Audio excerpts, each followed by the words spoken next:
قربانی کے بارے میں 4 باتیں یاد رکھیں. کتنی؟ قربانی وہ ہوگی جس میں 4 شرطیں ہوں گی. ان تکون الاضحیہ ملک للمضحی،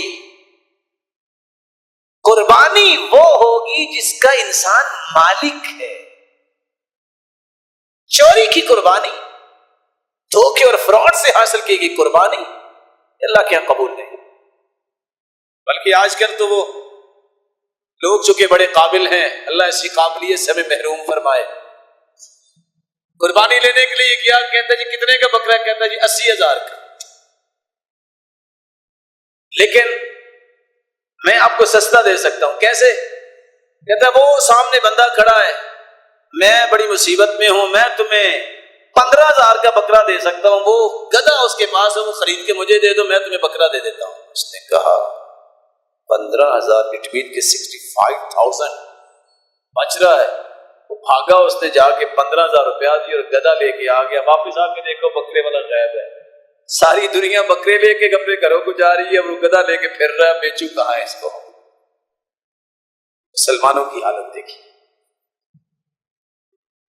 وہ اتفاق سے وہ فیصل آباد میں درس تھا کہ دم کٹی جو جانور ہوتا ہے، دم کٹا، وہ جائز نہیں ہے. وہ کسی نے بیان کر دیا، وہ سوال لے کے آ گیا، جناب میں نے تو گائے خریدی تھی، بڑی خوبصورت گائے.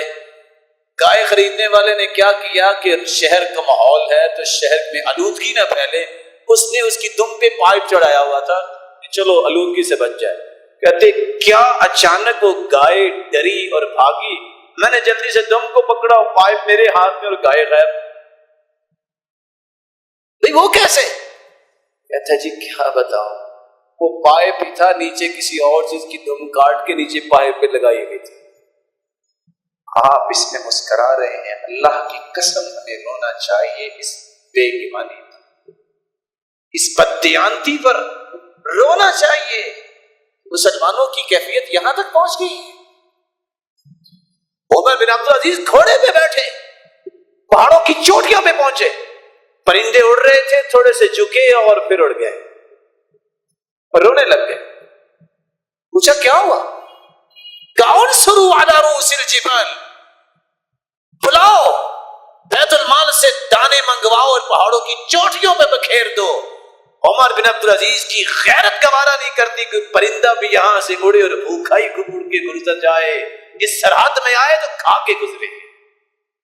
آج پتہ نہیں ہمیں کیا ہو گیا ہے.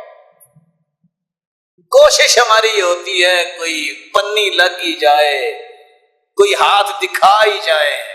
ان تکون الاضحیۃ ملک للمضحی، قربانی وہ ہوتی ہے جس کا انسان مالک ہوتا ہے.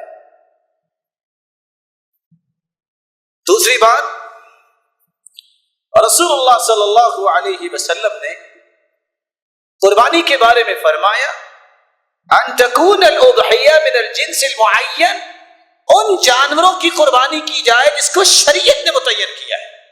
وَلِكُلٍّ جَعَلْنَا مَنْسَكًا لِيَذْكُرُوا اسْمَ اللَّهِ عَلَى مَا رَزَقَهُم مِّن بَهِيمَةِ الْأَنْعَامِ، بہیمۃ الانعام سے قربانی کی جائے. امام نووی صحیح مسلم کی شرح لکھنے والے فرماتے ہیں الاجماع على انه لا يجوز في الاضحيه لا يجزئ في الاضحيه الا الابل والبقر والغنم.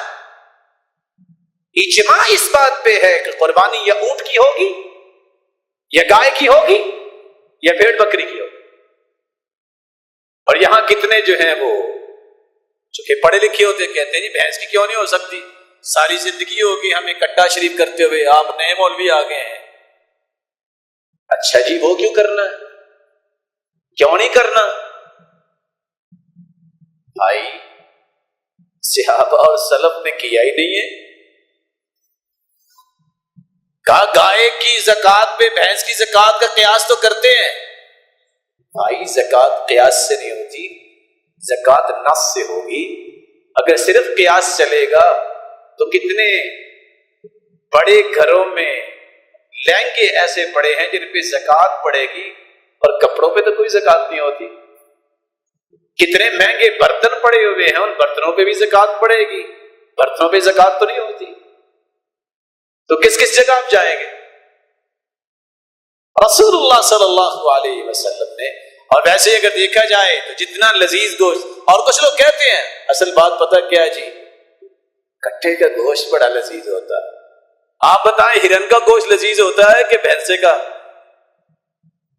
نیل گائے زیادہ لذیذ ہے کہ بھینسا؟ کیوں نہیں کرتے ہم؟ تیسری بات, ان تكون الاضحیہ تبلغ السن المعتبر شرعا, اس کی عمر شرعا ثابت ہو کہ اتنی عمر کا ہے. اور عمر کے بارے میں رسول اللہ صلی اللہ علیہ وسلم نے فرمایا لا تذبحوا الا مسنہ, جانور وہ ذبح کرو جو دوندا ہو, جس کے دو دانت ٹوٹ چکے ہوں. الا ان يعصر عليكم فتذبحوا جزعة من الضأن, اگر دوندا نہیں مل سکتا تو آپ, بھیڑ مذکر ہے یا مؤنث ہے, جزع بھی ہو تو کیا جا سکتا ہے. اونٹ 5 سال کا جزا ہوگا, 2 سال کی گائے ہے جزا ہوگی. ما اکمل السنہ, بھیڑ مذکر ہو یا مؤنث اگر 1 سال کا ہو گیا ہے جزا ہے, کیا جا سکتا ہے جب دوندا نہیں مل رہا. اور بعض نے کیا کہا, مل بھی جائے پھر بھی یہ کر سکتے ہیں, لیکن افضلیت پھر بھی دوندے کو ہوگی, کیونکہ رسول اللہ صلی اللہ علیہ وسلم نے اعلان فرمایا ان الجزع يوفى مما يوفى منه السنی, جس طرح دوندا جانور ذبح کیا جا سکتا ہے اس طرح جزع بھی کیا جا سکتا ہے. رسول اللہ صلی اللہ علیہ وسلم نے یہ اعلان فرما دیا تھا. چوتھی شرط ان تكون الاضحیۃ سالمة من العیوب المانعة, اس جانور میں کوئی عیب نہ ہو. عیب کے بارے میں 4 عیب بیان کیے ہیں. العوراء البین عورها, ایسا کانا جانور جس کا کانا پن ظاہر ہو, تو جو نبینا ہو بلولا جائز نہیں ہے. المریضہ البین مرضها, ایسا بیمار جانور جس کی بیماری ظاہر ہے, جو کھڑی نہیں ہو سکتی, یا جس کو چلائے دائیں طرف وہ چلے بائیں طرف. وہ جو حدیث لوگ بیان کرتے ہیں کہ اس پہ بیٹھ کے پلسرات گزرنی ہے, وہ پلسرات کو آگے گزرنے کی بجائے پیچھے کو چل پڑی تو کیا بنے گا؟ یہ الگ بات ہے کہ وہ حدیث صحیح ہے کہ نہیں صحیح, اس لیے اس طرح کی بات بیان کرنی پڑتی ہے, حدیث کو پیش کیا کرے صحیح ہو.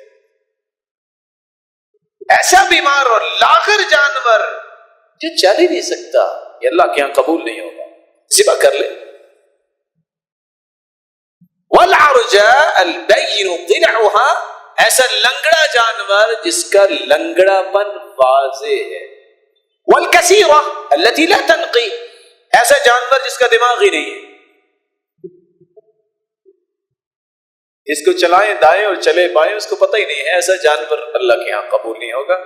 رسول اللہ صلی اللہ علیہ وسلم نے صحابہ کرام کو یہ باتیں سمجھائی. ہمیں بھی ان 4 باتوں کو اچھی طرح سمجھنا چاہیے. قربانی اگر گائے کی ہے تو اس میں 7 حصے ہیں, اونٹ ہے تو اس میں 7 حصے ہیں. کوئی 1 قربانی کرنا چاہتا ہے پھر بھی جائز, 10 کرنا چاہتا ہے پھر بھی جائز, 100 کرنا چاہتا ہے پھر بھی جائز, جب نیت یہ ہو کہ رب کو راضی کرنا. ابو ایوب انصاری کہتے ہیں صحابہ کرام 1 بکری کرتے پورے گھر کی طرف سے, اب لوگ بخیلی کا تانا دینے لگ گئے, اس لیے زیادہ قربانیاں کرتے. اور ایک شخص کیا کہتا ہے 10 لاکھ کی گائے لایا ہوں. ارے تم 10 لاکھ کی, تم 20 گائے بھی لے سکتے تھے, تم نے 1 گائے پہ پیسہ کیوں خرچ کیا؟ فخر کے لیے. میں 5 لاکھ کا بکرا لے کے آیا ہوں, تو 5 لاکھ کے 10 بکرے بھی لے سکتے تھے. کیوں لیا ہے؟ پتہ چلے سب سے مہنگا بکرا اس نے کیا. جانور خسی کیا ہوا بھی کیا جا سکتا ہے ذبح, اور جو خسی نہ کیا گیا ہو, دونوں قسم کی قربانی جائز. جانور ذبح مرد بھی کر سکتا ہے اور عورت بھی کر سکتی ہے. وقت تھوڑا ہے, تفصیلی دلائل پیش نہیں کیے جا سکتے. رسول اللہ صلی اللہ علیہ وسلم کے بارے میں صحیح بخاری کی روایت ہے, جب ایک عورت نے بکری کو ذبح کیا, فَأَمَرَ بِأَكْلِهَا, آپ نے فرمایا اس کو کھا لو. آج عورت ذبح کر دے کہتے ہیں حرام ہو گیا ہے. کہاں لکھا جی؟ عورت ہے نا, اچھا عورت ہاتھ لگا دے تو حرام ہو جائے گا؟ جیسے وہ بات بنی ہوئی نا کہ وہ اللہ تعالیٰ کے رسول کو پسند تھا یہ سبزی کدو، کہ اگر اس کی وہ بنی ہوتی نا، وہ کیا اس کو کہتے؟ نہیں یہ نہیں کہتے، اور بھی کیا کہتے ہیں اس کو؟ وہ بیل جس کے ساتھ لگتا ہے نا، اس کو ڈوڈی کہہ دیتا ہے، کوئی کچھ کہہ دیتا ہے، وہ اگر پہلے کاٹ دے نا کہتے رام ہو گیا۔ اچھا اس کی حلت جو ہے اس کے ساتھ لٹکی ہوئی تھی، اب کٹ گیا تو رام ہو گیا۔ لا الہ الا اللہ۔ یہ کس نے کہا؟ نہیں بڑے بڑے لوگوں نے کہا ہے۔ وہ کون سے بڑے؟ کو مولوی بھی ان میں ہے، تو ضروری ہے کو مولوی بڑے ہوتے ہیں؟ بس ہمارے بڑوں نے کہا تھا کہ رام ہو گیا۔ رسول اللہ صلی اللہ علیہ وسلم کے صحابی ابو موسیٰ اشعری رضی اللہ تعالی عنہ نے امر بناته ان يضحين بأيديهن، بیٹیوں کو حکم دیا جاؤ اپنے اپنے جانور خود ذبح کرو۔ کون ہے؟ ابو موسیٰ اشعری رضی اللہ تعالی عنہ۔ رسول اللہ صلی اللہ علیہ وسلم نے ذبح کرنے کا طریقہ بھی بیان کیا ہے اور ذبح کی ادا بھی بیان کی ہے۔ ایک بات ان دونوں باتوں سے پہلے سمجھنی چاہیے، اگر آپ عیدگاہ میں نماز پڑھنے گئے ہیں تو حدیث کے الفاظ ہیں آپ نماز سے پہلے بھی کوئی رکعتیں نہیں پڑھتے تھے نہ نماز پڑھنے کے بعد۔ فَإِذَا رَجَعَ إِلَى بَيْتِهِ صَلَّى رَكَعَتَيْنِ، جب گھر واپس آتے تو 2 رکعتیں پڑھا کرتے تھے۔ آج کل یہ کام نہیں ہوتا۔ ہاں اگر آپ مسجد میں جائیں تو وہاں تو تحیۃ المسجد پڑھ سکتے ہیں، لیکن اگر میدان میں وہاں کوئی تحیۃ المسجد نہیں، کیونکہ وہ مسجد نہیں ہے، لیکن گھر آ کے 2 رکعتیں پڑھنی چاہیے۔ رسول اللہ صلی اللہ علیہ وسلم نے ذبح کا 2 طریقے بیان کیے، ذبح کرنا، نحر کرنا۔ جانور کو بائیں طرف لٹایا جائے، 4 چیزیں کاٹی جائیں: قطع الحلقوم، حلقوم کو کاٹا جائے، مجرى النفس، نفس جہاں سے سانس انسان کا نکلتا ہے، جس کو سانس کی نالی کہتے ہیں، والمری مجرى الطعام والشراب، دوسری وہ وین جس کے ساتھ جانور کھانا پینا کھاتا ہے۔ اللہ تعالیٰ نے 2 موٹی گلینڈز دائیں بائیں رکھی ہیں جانور کے، بلکہ انسانوں کی بھی ہیں، جو حلقوم سانس کی نالی اور مری کھانے پینے کی نالی اس کے دائیں بائیں ہوتی ہیں۔ یہ 4 چیزیں کٹ جائیں تو ذبح ہو جاتا ہے۔ بسم اللہ واللہ اکبر یہ کہہ کے چھری چلائی جائے، لیکن ادب یہ ہے چھری نہیں کہ اس کو لٹا دیا، چھری رکھی ہوئی ہے تو اس وقت اپنے کپڑے سمیٹ رہا ہو، اس وقت کہہ رہا رسا لاؤ نا، نہیں، پہلے تیاری کرو۔ رسول اللہ صلی اللہ علیہ وسلم نے فرمایا وَأَن تُوَارَ عَنِ الْبَهَائِمِ، ایک جانور ذبح ہو رہا ہے تو باقی اس کے سامنے نہیں ہونے چاہیے۔ ایک جانور کو لٹایا ہوا ہے ایک شخص نے اور چھری تیز کر رہے، آپ نے فرمایا هَلَّا أَحْدَثْتَ شَفْرَتَكَ قَبْلَ أَن تُزْجِعَهَا، جانور کو لٹانے سے پہلے تم نے چھری تیز کیوں نہیں کی، اب تیز کر رہے ہو؟ أَتُرِيدُ أَن تُمِيتَهَا مَوْتًا، تم اسے 2 موتیں دینا چاہتے ہو؟ اور عمر رضی اللہ تعالیٰ نے تو پھر دوسرے طریقے سے بھی سمجھاتے تھے۔ ایک آدمی چھری تیز کر رہا تھا، ساتھ اس کو لٹایا ہوا تو نے نکالا کوڑ اور ایک لگایا، فرمایا سوقا إلى الموت سوقا جمیلا، اس کو موت دینی ہے تو ذرا اچھے طریقے سے دے دے۔ اس لیے اپنی تیاری کرو، چھری اچھی طرح تیز ہو، اور چھری پھیرنے کے بعد بسم اللہ اللہ اکبر کہہ کے جب خون نکل گیا ہے اس کا تو اس کو چھوڑ دو۔ ہوتا کیا ہے 6 بندے اوپر بیٹھے رہتے ہیں، ظلم ہے، اس کو چھوڑ دو تاکہ اس کی جان آسانی سے نکل جائے۔ رسول اللہ صلی اللہ علیہ وسلم نے فرمایا کہ جب تم قربانی کرتے ہو تو قربانی 10 ذی الحجہ کو 11، 12 اور 13 ذی الحجہ تک مغرب تک کر سکتے ہو، دن کو بھی اور رات کو بھی۔ شرط یہ ہے کہ رات اس لیے نہ کرو کہ کنڈی لگا کے کر لیں گے کوئی آئے نہ، یہ ناجائز ہے، وغیرہ رات کو بھی ہو سکتی ہے، دن کو بھی ہو سکتی ہے۔ اپنی طرف سے بھی قربانی آپ کر سکتے ہیں، گھر والوں کی طرف سے بھی کر سکتے ہیں، خود بھی چھری پھیر سکتے ہیں، کسی کی مدد بھی لے سکتے ہیں۔ رسول اللہ صلی اللہ علیہ وسلم نے 100 اونٹ قربان کیے، 63 اونٹوں کو خود نحر کیا، گائے مذکر مؤنث، بھیڑ بکری مذکر مؤنث، اس کو لٹا کے ذبح کرتے ہیں۔ اور اونٹ کا ذبح کرنے کا طریقہ کیا ہے؟ اس کو نحر کہتے ہیں۔ اونٹ کو کھڑا کرو، مذکر مؤنث ہو، اگلی بائیں ٹانگ کو باندھو اور اس کے سینے میں کوئی تیز دھار چیز لگاؤ، یہ اس کا نحر ہے۔ جب وہ گر جائے گا گوشت تو بنا نہیں ہوتا۔ ایک شخص نے اونٹ کو بٹھایا ہوا اور ذبح کر رہا ہے، عبداللہ بن عمر رضی اللہ تعالی عنہ نے کیا فرمایا؟ ابعثها قیاما مقیدہ سنت رسول اللہ صلی اللہ علیہ وسلم، اس کو کھڑا کرو اور اس کی بائیں ٹانگ باندھو، معقولۃ الید الیسری، اس کی بائیں ٹانگ کو باندھو۔ 63 کو آپ نے خود نحر کیا، باقی علی رضی اللہ تعالیٰ عنہ سے کہا کہ آپ مکمل کریں۔ قربانی کے بعد اگلا مرحلہ، کیا مسلمان قرآن و سنت کی روشنی جب صحیح نہیں ہوتی پھر تخبط کا شکار ہوتے ہیں، لیکن ذمہ داری ہے کہ رہنمائی دینی چاہیے۔ بینر لگا ہوتا ہے فلاں ہاسپٹل میں کھالے پہنچائیں، ثواب دارین حاصل کریں، ادھر بینر لگا ہوگا فلاں مدرسے میں پہنچائیں، ثواب دارین حاصل ہوگا، ادھر لکھا ہوگا فلاں جگہ پہ بیٹیاں رو رہی ہیں، ان کو چپ کروانا ہے، ثواب دارین ملے گا، کھالے ہمیں پہنچائیں۔ الا فلیتقوا اللہ، اللہ سے ڈر جائیں۔ دین پیش کرنے والے کو دین پیش کرنا چاہیے۔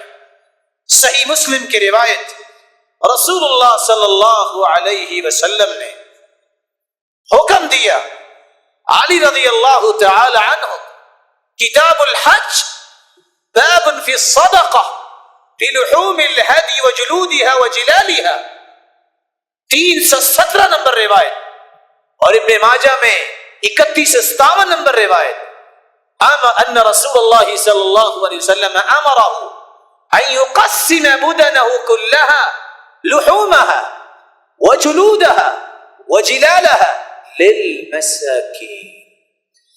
آپ نے حکم دیا علی رضی اللہ تعالیٰ عنہ کو، جاؤ جانوروں کے گوشت کھالیں، چھولے مسکینوں میں تقسیم کریں۔ مومن دیانتدار ہوتا ہے۔ اس کا یہ مطلب نہیں ہے کہ آپ کسی مدرسے میں دے نہیں سکتے، اس کا یہ مطلب نہیں ہے کہ باقی کو بیٹی رو رہی ہے تو وہاں پہنچا نہیں سکتے، مطلب اس کا یہ ہے کہ پہلا حق مسکین کا ہے۔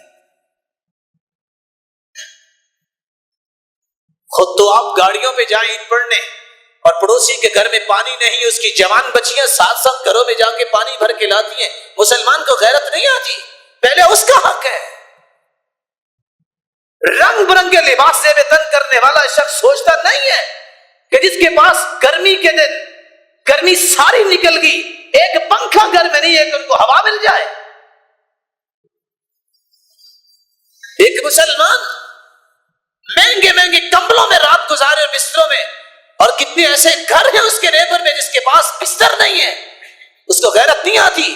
صحیح مسلم کی روایت ہے، مسکینوں میں دے۔ مسلمان دیانتدار ہوتا ہے، آپ مساکین کو سب سے پہلے بچائے۔ جہاں اللہ تعالیٰ نے قرآن مجید میں یہ بیان کیا ہے، خذوہ فغلوا ثم الجحیم صلوا ثم فی سلسلۃ ذرعها 70 ذراعا فاسلکوہ انه كان لا يؤمن بالله العظیم ولا يحض على طعام المسکین۔ ان کو زنجیروں میں جکڑ دو، گناہ کیا ہے؟ ان کا اللہ پہ ایمان نہیں تھا، اور یہ مسکینوں کے کھانے کے بارے میں لوگوں کو رغبت نہیں دیتے تھے۔ تجوریاں بھر لی جائیں اور مسکین بھوکے کے بھوکے۔ رمضان آئے زکاتیں اکٹھی، عید الفطر آئے فطرانے اکٹھے، صدقات اکٹھے، مسکین مسکین رہ گیا۔ کہاں گئے؟ تخبط جب انسانیت کے اندر آتا ہے، فقیر کیسے ختم ہو؟ کس طرح محتاجوں کی محتاجی ختم ہو؟ ضرورت مندوں کی ضرورت کون پوری کرے گا؟ اس لیے صحیح بخاری کی روایت شاید کسی کی سمجھ میں آئے، تؤخذ من اغنیائہم وترد علی فقرائہم۔ حکم یہ ہے جس شہر کے امیروں سے زکات دی جائے پہلے وہاں کے غریبوں پہ خرچ کی جائے، دور لے جانے سے پہلے یہ کام۔ اس لیے مساکین کا حق پہلے ہے، جب آپ نے ان کو پورا کر لیا ہے آپ کسی مدرسے میں بھی دے سکتے ہیں، آپ کسی دوسری جگہ بھی نیکی کے کام میں دے سکتے ہیں، لیکن حدیث کی روشنی میں آپ کو ٹاپ پریورٹی میں مساکین کا رکھنا چاہیے۔ رسول اللہ صلی اللہ علیہ وسلم نے فرمایا من باع جلد اضحیتی فلا اضحیت له، جو کھال کو بیچتا ہے اس کی قربانی نہیں۔ کیا ہوا؟ قربانی نہیں ہے، ہم تو کھال بیچتے ہیں۔ فلا اضحیت له، صحیح الجامع کی روایت 6118 نمبر حدیث ہے۔ کیا کریں؟ کیونکہ یہ مسکینوں کا حق ہے، اور اگر کوئی مسکین بیچارہ اتنا ہی ہے وہ بیچ بھی نہیں سکتا تو بیچ کے بھی خود نہیں، اس کو دے دے۔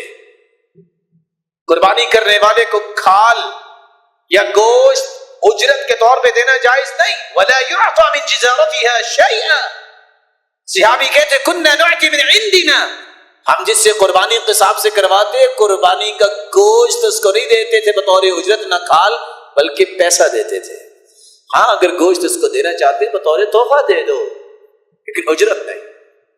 رسول اللہ صلی اللہ علیہ وسلم نے فرمایا جو قربانی کرتا ہے وہ خود بھی کھا سکتا ہے، قربانی کرنے والے کو چاہیے فَكُلُوا مِنْهَا وَأَطْعِمُوا الْبَائِسَ الْفَقِيرَ، خود بھی کھائے فقیروں کو بھی دے، نا امیدوں تک بھی پہنچائے جن کو کوئی بھی نہیں پہنچاتا۔ فَكُلُوا مِنْهَا وَأَطْعِمُوا الْقَانِعَ وَالْمُعْتَرَ، خود بھی کھاؤ اور قناعت کرنے والوں کو بھی دو جو مانگتے نہیں ہیں، ان کے گھروں تک پہنچاؤ۔ والمعتر، ضرورت مند کو بھی دو، مہمانوں کو بھی کھلاؤ۔ اگر زیادہ قربانیاں کی ہیں تو آپ ذخیرہ بھی کر سکتے ہیں، اس کا مطلب یہ نہیں ہے ذخیرے کر کے ادھر ذبح کرو ادھر باہر سے لاک کرو اور سیدھا فریج میں اور فریزر میں جائے، یہ مطلب نہیں ہے۔ آپ نے سب کو حق دیا، پھر آپ ذخیرہ بھی کر سکتے ہیں۔ علی رضی اللہ تعالی عنہ ان کے سامنے جب سفر سے آئے کھانا رکھا گیا، فرمایا یہ گوشت کون سا؟ کہا قربانی کا۔ کہا اتنی مدت ہوگی ابھی تک پڑا ہے، میں نہیں کھاؤں گا جب تک اللہ کے رسول سے نہیں پوچھوں گا۔ اللہ کے رسول صلی اللہ علیہ وسلم سے پوچھا، آپ نے فرمایا کلوہ من ذی الحجہ الی ذی الحجہ، ایک ذی الحج سے لے کے اگلے ذی الحج تک بھی کھایا جا سکتا ہے۔ ہو سکتا ہے کچھ لوگ کباب بنا کے رکھ لیں، چلو مہینے بعد کچھ 4 کباب لگا لیا کریں گے، کوئی حرج نہیں۔ شریعت نے اس بات کی اجازت دی ہے، صحیح کی روایت ہے، لیکن اس کا مطلب یہ نہیں ہے کہ ساری دنیا محروم، صرف کباب چلیں گے تو میرے گھر بھی سارا ساتھ چلے گی، باقی کسی رشتہ دار کو ایک بوٹی بھی نہیں پہنچے گی، اس کا یہ قطع مفہوم نہیں ہے۔